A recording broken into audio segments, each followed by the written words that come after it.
4 kiểu phụ nữ sống tốt nhưng lại khổ đau hơn người khác gấp trăm lần.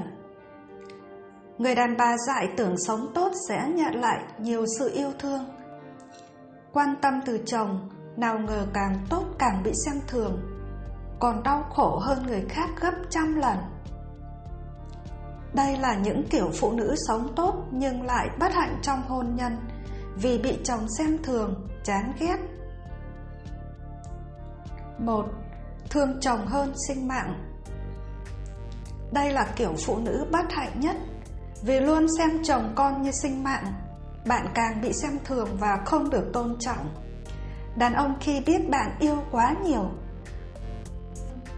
họ sẽ càng muốn làm tổn thương bạn, vì họ nghĩ dù lầm lỗi cỡ nào, khi trở về vợ cũng sẽ tha thứ vì yêu mình. Đó là những suy nghĩ của gã đàn ông tồi, luôn lợi dụng tình yêu của người đàn bà dại. 2. Hiền lành, nhường nhịn chồng con. Hiền lành là điều tốt, nhưng hiền quá lại bị đè đầu cưỡi cổ. Vì vậy mà phụ nữ càng hiền càng bị chồng xem thường. Đàn ông thường thích những cô nàng có cá tính, bướng một chút. Họ sẽ cảm thấy nhàm chán khi ở bên người vợ gọi dạ bảo vâng, không bao giờ có chính kiến. 3. Đảm đang, giỏi giang số 1.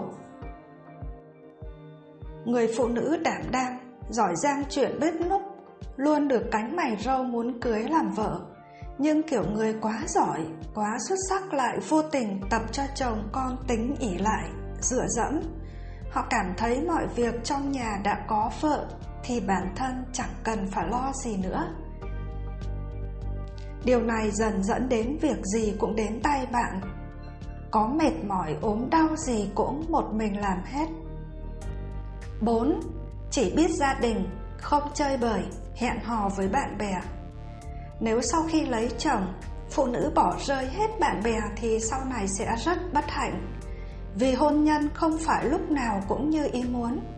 Có những lúc vui, có nhiều lúc buồn. Bạn chẳng thể nào ở bên chồng con mãi mà không có bất cứ mối quan hệ nào khác.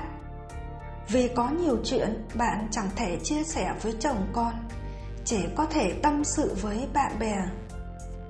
Người đàn bà bất hạnh giống như con chim bị nhốt trong lồng.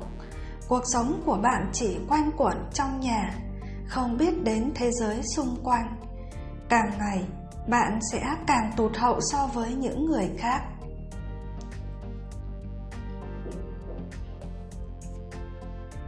Người đàn bà dại tưởng sống tốt sẽ nhận lại nhiều sự yêu thương, quan tâm từ chồng, nào ngờ càng tốt càng bị xem thường, còn đau khổ hơn người khác gấp trăm lần.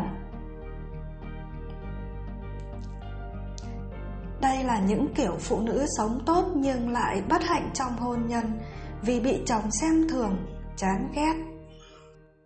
Một người phụ nữ đảm đang, giỏi việc bếp núc, lúc nào cũng được đàn ông ngưỡng mộ.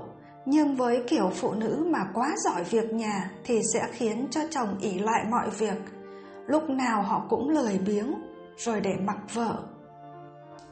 Chuyện tâm sự. Nửa đêm tỉnh dậy không thấy chồng, tôi hốt hoảng đi tìm để rồi muối mặt khi nghe cô hàng xóm hét lớn: "Anh ấy đang ở đây này!" Tôi tưởng anh đã xảy ra chuyện nên hô hoán hàng xóm đi tìm giúp. Khi nhìn thấy chồng, tôi chỉ muốn độn thổ cho đỡ ngượng. Chồng tôi là người thích uống rượu, nhưng nói đến tưởng tượng lại chẳng bằng ai. Vì hơi men, chồng tôi đã gây ra rất nhiều sự cố. Trong đám cưới chúng tôi, do uống quá nhiều nên anh nằm bẹp đến nỗi qua cả giờ đón dâu. Buổi chiều khi đã tỉnh dậy, cả nhà mới kéo nhau sang nhà gái rước dâu. Cũng may bố mẹ tôi dễ tính nên mới bỏ qua. Đợt này chồng vừa nghỉ việc, tôi tính sẽ nhân cơ hội ấy bắt chồng cai rượu hẳn. Dù sao trước đây đi làm gặp gỡ nhiều người nên mới có lý do để uống. Mấy ngày đầu đúng là chồng tôi không đụng đến rượu, anh còn mạnh miệng nói chỉ uống khi thực sự cần thiết. Bây giờ ở nhà, có cho tiền anh cũng không đụng vào. Vậy mà mới nói hôm trước, hôm sau chồng tôi đã gây ra chuyện tài đỉnh. Tối qua chồng tôi nói có trận đá bóng hay nên thức xem. Tôi cho con ngủ rồi cũng ngủ luôn. Thế rồi nửa đêm, chỉ nghe mỗi tiếng tivi. Tôi ra ngoài kiểm tra thì không thấy chồng đâu. Sợ anh có chuyện, tôi hốt hoảng chạy đi tìm, gọi vang khắp nhà với ngõ. Đúng lúc ruột gan tôi nóng như lửa đốt thì nghe cô hàng xóm hét: "Anh ấy đang ở đây này!" Tôi chạy lại nhìn thì thấy đúng là chồng mình. Chẳng hiểu sao đêm hôm anh ấy lại mò mẫm đến nhà người ta. Nhờ có mấy người hàng xóm, tôi mới đưa chồng về được. Sáng nay tỉnh dậy, chồng tôi chẳng biết chuyện gì. Anh bảo xem bóng đá buồn quá nên lôi rượu ngâm ra uống. Có lẽ vì say nên mới đi lung tung như vậy. Chồng tôi nói với giọng rất bình thản, còn tôi thì xấu hổ vô cùng. Chỉ vì rượu mà ly hôn thì không đáng. Nhưng cứ thế này, tôi sợ có ngày xảy ra chuyện khác nguy hơn. Mọi người có ai từng trải qua hoàn cảnh của tôi và giúp chồng cai rượu thành công không? Xin hãy cho tôi lời khuyên với. Chuyện tâm sự. Nửa đêm con khóc nhưng vợ biến đâu mất. Tôi đi tìm thì sững người khi thấy cô ấy ngồi uống bia trong nhà tắm. Tôi giật lon bia trong tay vợ. Cô ấy vẫn không chịu đứng dậy mà ôm gối ngồi khóc. Chuyện là vợ tôi mới sinh con được hơn 1 tháng và vẫn đang ở cữ. Mẹ tôi lên chăm con dâu nhưng suốt ngày càm ràm cô ấy không biết nghe lời. Bản thân tôi cũng thấy vợ hơi bảo thủ. Bà đẻ thường kiêng tắm, kiêng gió trong 1 tháng đầu, nhưng vợ tôi lại cãi mẹ chồng, tự ý bỏ đi tắm và bật điều hòa để nằm. Mẹ tôi bực ra mặt. Bà nói đợi con tôi tròn 3 tháng, bà sẽ về quê không ở nữa. Rồi chuyện ăn uống, vắt sữa, trà sữa, bế cháu, hầu như chuyện lớn, chuyện bé gì hai người họ cũng bất đồng ý kiến với nhau.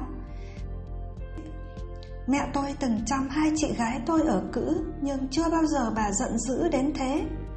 Vợ tôi cũng hay lôi tôi ra mắng mỏ, bảo tôi chỉ biết nghe lời mẹ, áp bức vợ. Tôi đứng giữa, đau đầu nhức óc vì không biết phải giải quyết làm sao. Đêm trước, đang ngủ thì con khóc nhưng vợ tôi lại biến đâu mất. Tôi đi tìm thì bất ngờ khi thấy cô ấy cầm lon bia lạnh uống trong nhà tắm. Tôi vội giật lon bia lại, gắt gỏng bảo vợ lên phòng. Nhưng cô ấy không đứng dậy mà còn ngồi ôm gối khóc tức tưởi. Tôi quá mệt mỏi. Ngày nào cũng thấy mặt mẹ cau có, mặt vợ buồn bã. Tôi chẳng thấy ý nghĩa cuộc sống nằm ở đâu nữa. Cứ như sống cho qua ngày, qua giờ và không còn niềm vui. Tôi phải làm sao để hòa giải mối quan hệ giữa mẹ chồng nàng dâu, giữa mẹ và vợ mình đây?